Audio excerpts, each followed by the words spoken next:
Method 2, consistent or not consistent. Find whether the following are consistent. If so, solve them.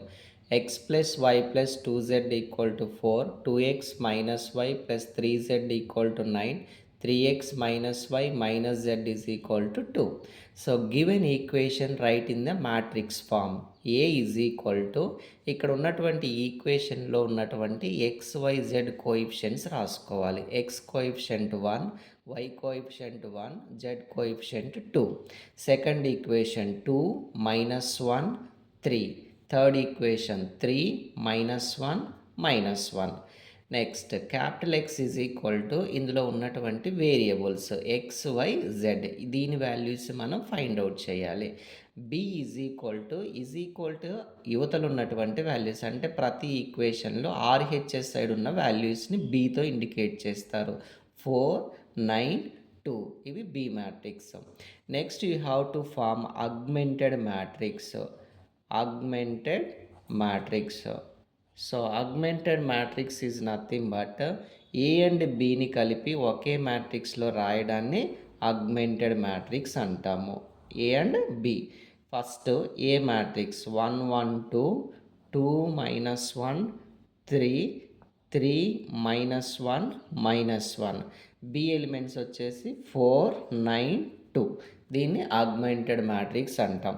ఇప్పుడు ఇక్కడ ఈ డయాగ్నల్లో ఉన్న elements కింద ఉన్న నెంబర్స్ అన్నిటినీ జీరో చేయడాన్ని ఎక్లాన్ ఫామ్ అంటాము. అలా చేయడానికి రో ఆపరేషన్స్ ఉపయోగించుకోవాలి.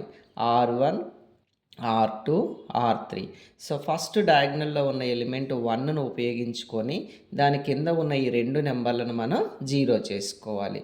So R2 changes R2 minus R1, R3 changes R3 minus R1 రాసుకున్న తర్వాత ఫస్ట్ 2 నెంబర్స్ ఏవైతే ఉన్నాయో అవి ఇక్కడ ఉన్న వాటికి అసైన్ చేయాలి. ఫస్ట్ 1 ఉంది, తర్వాత 2 ఉంది. ఆ 1 అండ్ 2 ఇక్కడ అసైన్ చేసినప్పుడు ఈ నెంబర్ అనేది మనకి 0 అవుతుంది.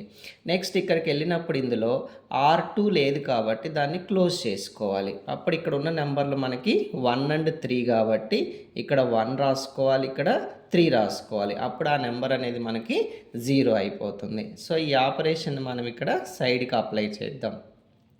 1 R2 అంటే R2లో ఉన్న ప్రతి నెంబర్ని 1తో మల్టిప్లై చేయమని అర్థం. 1 into 2 2, 1 into minus 1 minus 1, 1 into 3 3, 1 into 9 9. Minus 2R1 అంటే R1లో ఉన్న ప్రతి నెంబర్ని మైనస్ 2తో మల్టిప్లై చేయాలి. Minus 2 into 1 minus 2, minus 2, minus 4, minus 8, 0, minus 3, minus 1 1. Next 1 R3 అంటే R3లో ఉన్న ప్రతి నెంబర్ని 1తో మల్టిప్లై చేయమని అర్థం. సో 1తో మల్టిప్లై చేస్తే అవే నెంబర్స్ ఉంటాయి. నెక్స్ట్ మైనస్ 3R1 అంటే R1లో ఉన్న ప్రతి నెంబర్ని మైనస్ 3తో మల్టిప్లై చేయండి. Minus 3, minus 3, minus 6, minus 12, 0, minus 4, minus 7, minus 10. ఈ వాల్యూస్ తీసుకెళ్ళి ఆ మ్యాట్రిక్స్లో సబ్స్టిట్యూట్ చేసుకోవాలి. So first row same elements ఉంటాయి. సెకండ్ రో వచ్చేసి మనం కనుక్కున్న వాల్యూస్ తీసేసి ఈ వాల్యూస్ ఇంట్రడ్యూస్ చేసుకోవాలి. 0, మైనస్ 3, మైనస్ 1 1. థర్డ్ రో ప్లేస్లో ఈ values 0, minus 4, minus 7, minus 10. So next diagonal elements వచ్చేసి మనకి 1 మైనస్ 3 మైనస్ 7. ఇవి డయాగ్నల్ ఎలిమెంట్స్. ఇప్పుడు నెక్స్ట్ డయాగ్నల్లో ఉన్న ఎలిమెంట్ మనకి మైనస్ 3 కాబట్టి ఆ మైనస్ 3ని ఉపయోగించుకొని దాని కింద ఉన్న నెంబర్ని 0 చేయాలి. అంటే R3 0 అవ్వాలి. దానిపైన డయాగ్నల్లో ఉన్న ఎలిమెంట్ వచ్చేసి R2లో ఉంది కాబట్టి R3 changes R3 minus R2 అని రాసుకోవాలి. రాసుకున్న తర్వాత ఇక్కడ ఉన్న 2 నెంబర్స్ ఏవైతే ఉన్నాయో ఆ నెంబర్స్ ఇక్కడ ఫస్ట్ 3 ఉంది, ఇక్కడ 4 ఉంది. ఇక్కడ మైనస్ 3 మైనస్ 4 అంటే ఈ రెండిటికి సేమ్ సైన్ ఉంది కాబట్టి ఈ సైన్ ఇక్కడ అప్లై చేయాల్సిన అవసరం లేదు. ఇక్కడ ఉన్న నెంబర్లు రాసుకుంటే సరిపోతుంది. 3R3 అంటే R3లో ఉన్న ప్రతి నెంబర్ని 3తో మల్టిప్లై చేయమని అర్థం.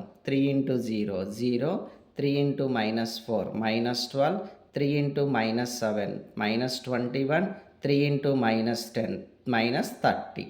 నెక్స్ట్ -4r2 -4 ఇంటూ 0 0, ఇక్కడ మైనస్ ప్లస్ 4 3 జా 12, ఇక్కడ minus plus 4 into 1 4, -4 into 1 -4.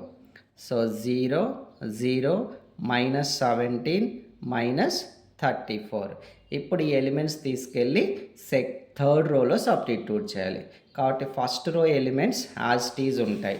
First row elements AB matrix is equal to 1 1 2 4. Next second రోలో ఉన్నటువంటి ఎలిమెంట్స్ వచ్చేసి మనకి 0 -3 -1 0 -3 -1 1. థర్డ్ రోలో వచ్చిన ఎలిమెంట్స్ 0 0 -17 -34. సో ఇప్పుడు డయాగ్నల్లో ఉన్న ఎలిమెంట్స్ వచ్చేసి మనకి 1 -3 -17 ఈజ్ ద డయాగ్నల్ ఎలిమెంట్స్. వాటి కింద ఉన్న నెంబర్స్ అన్నీ జీరోస్ అయిపోయాయి కాబట్టి మన ప్రాసెస్ కంప్లీట్ అయిపోయింది. ఇప్పుడు ఈ ప్రాబ్లము కన్సిస్టెంట్ కాదా తెలియాలి అంటే ఫస్ట్ ర్యాంక్ ఆఫ్ ఏ ఎంత ఉందో కనుక్కోవాలి. ర్యాంక్ ఆఫ్ ఏ రావాలంటే number of non zero rose వచ్చేసి ర్యాంక్ అవుతుంది. ఏ అన్నాను కాబట్టి ఈ బి మ్యాట్రిక్స్ని క్లోజ్ పెట్టుకోవాలి. ఇప్పుడు ఇది మాత్రమే మనకి ఏ మ్యాట్రిక్స్ అవుతుంది. ఫస్ట్ రోలో నెంబర్స్ ఉన్నాయంటే ఇది నాన్ జీరో రో. సెకండ్ రోలో కూడా నెంబర్స్ ఉన్నాయి కాబట్టి ఇది కూడా నాన్ జీరో రో. ఇక్కడ ఒక నెంబర్ ఉంది కాబట్టి ఈ రో కూడా నాన్ జీరో రో. మొత్తం మనకి 3 నాన్ జీరో రోస్ ఉన్నాయి కాబట్టి ర్యాంక్ ఆఫ్ ఏ 3 అవుతుంది. ఇప్పుడు rank of AB find out చేయాలి. అంటే ఈ బి ఎలిమెంట్స్ కూడా ఇంక్లూడ్ చేయాలి. ఫస్ట్ రోలో ఎలిమెంట్స్ ఉన్నాయి కాబట్టి నాన్ జీరో రో, సెకండ్ రోలో ఎలిమెంట్స్ ఉన్నాయి నాన్ జీరో రో, థర్డ్ రోలో ఎలిమెంట్స్ ఉన్నాయి కాబట్టి నాన్ జీరో రో. మొత్తం ఇవి కూడా 3 ఉన్నాయి. Next number of unknown values. Unknown values అంటే మనం ఫైండ్ అవుట్ చేయాల్సిన వాల్యూస్ వచ్చేసి X value, Y value, Z value కనుక్కోవాలి. సో అవి కూడా 3 ఉన్నాయి కాబట్టి అన్నోన్ వాల్యూస్ 3 అవుతుంది. So then rank of A value, rank of AB value, number of unknown values అన్నీ ఈక్వల్గా ఉన్నట్లయితే అప్పుడు ఆ ప్రాబ్లమ్ని మనం కన్సిస్టెంట్ ప్రాబ్లం అవుతుంది అంటారు. కన్సిస్టెంట్ అయింది అంటే దానికి కంపల్సరీ యూనిక్ సొల్యూషన్ అనేది వస్తుంది. అంటే XYZకి ఆన్సర్స్ అనేవి మనం ఫైండ్ అవుట్ చేయాలి. కాబట్టి ఇప్పుడు వీటిని ఈక్వేషన్స్ ఫామ్ చేయండి. x plus y plus 2z is equal to 4. Second ఈక్వేషన్లో x 0 అయిపోయింది కాబట్టి -3y -z is equal to 1. ఇక్కడ x0 y0 అయిపోయింది. So -17z is equal to -34. ఈ బోస్ ఈ మైనస్ క్యాన్సిల్ అయిపోతుంది. So z is equal to 34/17 అటు పోతే /17. 34/17 ఈజ్ 2. ఇప్పుడు ఈ వచ్చిన z వాల్యూని దాని ముందు ఈక్వేషన్లో సబ్స్టిట్యూట్ చేయాలి. -3y, z వాల్యూ వచ్చేసి -2 equal to 1, -3y equal to ఆ -2 అవతలకు వస్తే +2, -3y equal to 1 + 2 is 3, y equal to 3/-3 that equal to -1.